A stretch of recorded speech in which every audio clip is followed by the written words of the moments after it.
Ya, baik. Sejauh mana kelayakan pemenang desain dengan lokasi ibu kota baru sudah hadir di studio Dirjen Cipta Karya PUPR yang menjadi Ketua Panitia Sayembara Konsep Desain Kawasan Ibu Kota Negara, Danis Sumadilaga. Selamat malam, Pak Danis. Selamat malam, Mas. Pak Danis, apa pertimbangan memenangkan Nagari Rimba Nusa ini dan juga ada dua pemenang lainnya, 2-3?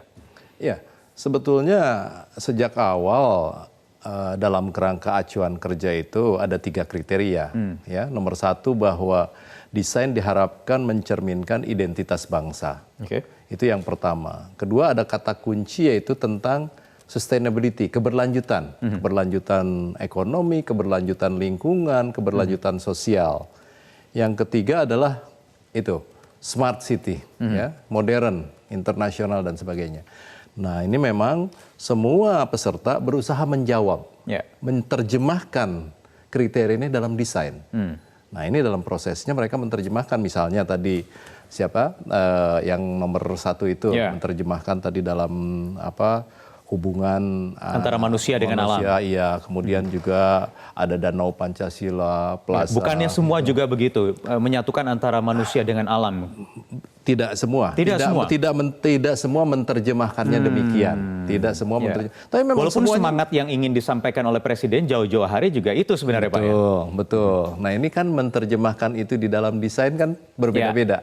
Nah, semuanya bagus. Semuanya menerjemahkan ini. Ada kelebihan di nomor 1, misalnya di nomor 2 juga dalam masalah keberlanjutan food ecoprint ya, lebih compact dan sebagainya. Kemudian yang ada ketiga?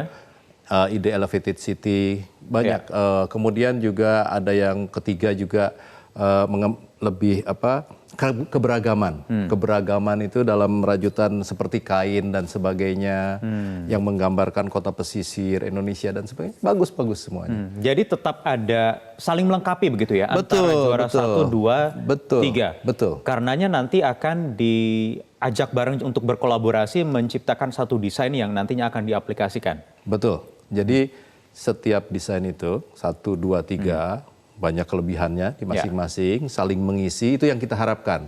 Kita harapkan nanti yang nomor 1, 2, dan 3 ini berkolaborasi. Bahkan kita sudah langkah konkret. Sudah ini, dipertemukan? Tanggal 27. Tanggal 27. Sudah, ini kan libur nih, ya. Natal 27 kita akan kick off. Ya, kita undang bertiga bagaimana ini menciptakan kolaborasi. Ini kan milik seluruhnya ya, seluruh bangsa. Jadi kolaborasi sehingga kita bisa mendapatkan suatu konsep desain yang ideal, nah tentunya kan akan lebih baik kolaborasi. Pak Danis, pertanyaannya kemudian kalau dilihat dari gambar-gambar yang kita saksikan seperti di layar kaca ini, dan juga tentunya pemirsa sudah menyaksikan beberapa dari kemarin paling tidak ya, sejak diumumkan. Ini kan gambarnya seperti flat begitu ya, Pak. Sementara kalau dari video yang kemarin ditampilkan Presiden ketika berkunjung ke sana berbukit-bukit, Pak. Para pemenang ini paling tidak 1, 2, 3 ini sebenarnya sudah site visit belum, Pak? Sudah datang belum ke lokasi melihat kondisi faktualnya? Itu sudah. Sudah ya? Sudah. Jadi sejak awal pada saat kita mengumumkan, kita mengadakan rapat penjelasan, istilahnya unwishing. Ada unwishing mengenai data-data, mengenai peta, bahkan kita ajak ke sana. Diajak? Udah, hadir ke Balikpapan dan sebagainya. Dewan juri juga pada saat FGD kita kunjungi lokasinya gitu. Nah, kemudian ini di gambar ini tadi disampaikan seperti flat, tidak.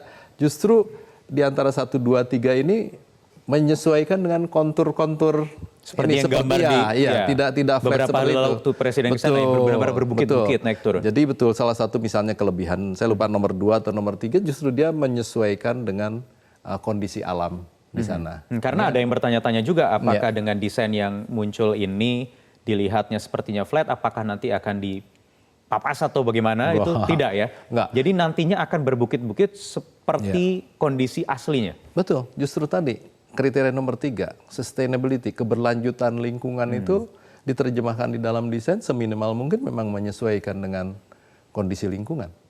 Begitu. Itu dijabarkan di dalam desainnya. Mungkin gambar-gambarnya kelihatannya flat gitu. Tapi di dalam desainnya jelas kriterianya nomor 1, 2, dan 3 juga memperlihatkan sekali ke desain yang menyesuaikan topografinya yang dengan naik turun topografinya begitu ya. Ya, betul. Oke. Pak Danis, banyak pertanyaan juga karena Presiden kan menggembar-gemborkan ini akan menjadi selain smart city juga green. Betul. Konsep yang akan dihadirkan. Sementara kalau dilihat gambar kemarin cenderung tidak ada pohon-pohon yang rimbun, Pak. Entah yang ada di sekitarnya. Pertanyaannya kemudian berapa luas atau berapa besar proporsi ruang terbuka hijau nanti, Pak? Nanti akan kita lanjutkan lagi dijawab sebentar lagi, Pak. Kita jeda terlebih dahulu.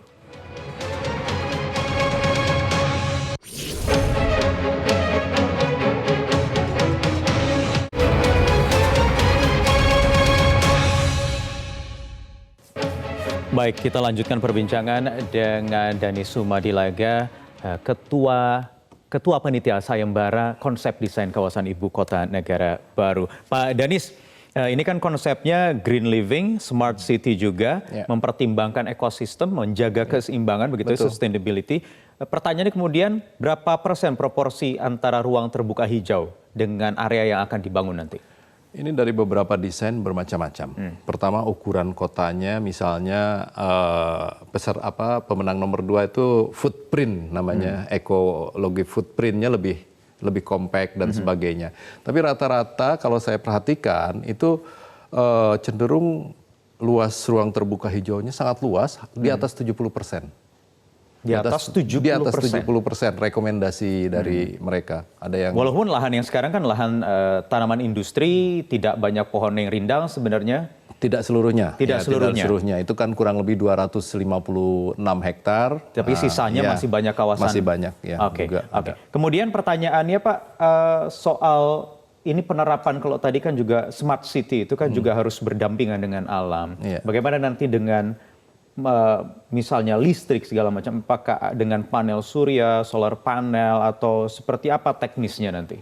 Ya, itu justru termasuk yang kriteria ketiga tadi. Ya, bagaimana? Jadi syarat wajib. Wajib, itu wajib. Para peserta ini ketika mendesain harus itu ada salah satu syarat mengakomodir itu ya. Ya, smart living-nya, bagaimana smart infrastructure-nya, misalnya. Transportasinya seperti apa sih? Mereka ada yang merekomendasikan untuk misalnya jalan kaki, naik sepeda dan sebagainya. Itu. Kemudian juga yang berkaitan. Panas Pak, ini dekat garis khatulistiwa. Iya, justru itu. Desainnya mengakomodir hal-hal tersebut. Ya.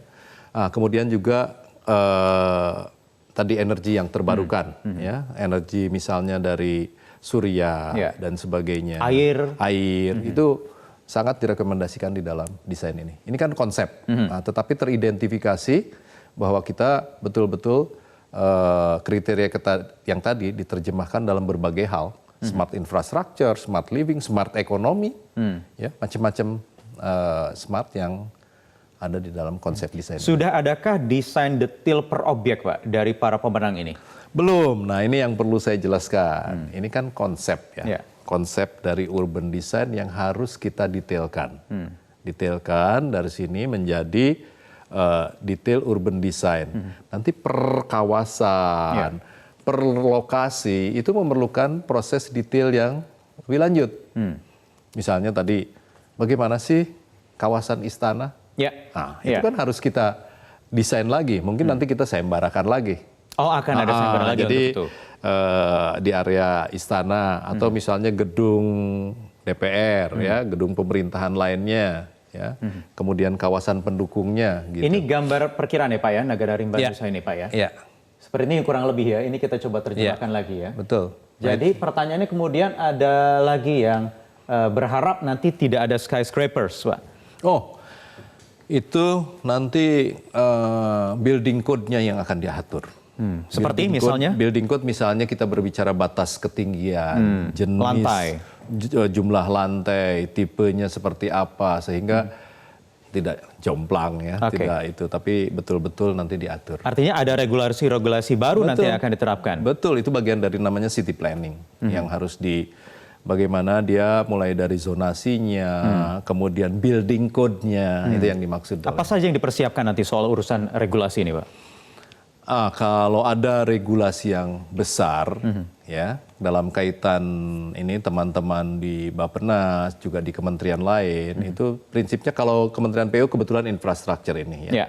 Tapi ada juga teman-teman yang misalnya sekarang menyiapkan kelembagaannya, Ya. badan otorita nanti yang menangani seperti apa. Nah, kemudian juga bagaimana undang-undangnya ini yang paling penting, Ya. karena kita harus bergerak nanti sesudah ada undang-undangnya. Undang-undang tentang ibu kota negara juga sedang dipersiapkan. Oke. Gitu. Jadi ada kegiatan-kegiatan lain Baik. di samping kegiatan. Tanggal 27 Desember ini kick off.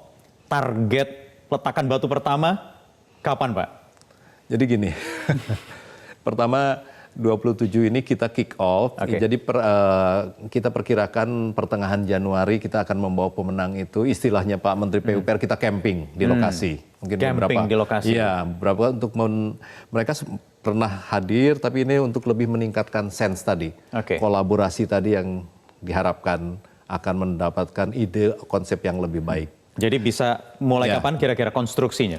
Konstruksinya kita harapkan, nah dalam proses pembangunan suatu kota, diawali dengan apa? Infrastruktur dasar. Jalan, Oke. air bersih, Itu akan didahului ya? Iya, itu kita berharap sementara hitung-hitungan kita itu semester 2 atau Tahun kuartal keempat 2020 sudah Oke. bisa kita mulai. Baik, terima kasih Ketua Panitia Sayembara Konsep Desain Kawasan Ibu Kota Baru, Pak Danis Sumadilaga, atas waktunya di Prime Time News. Baik.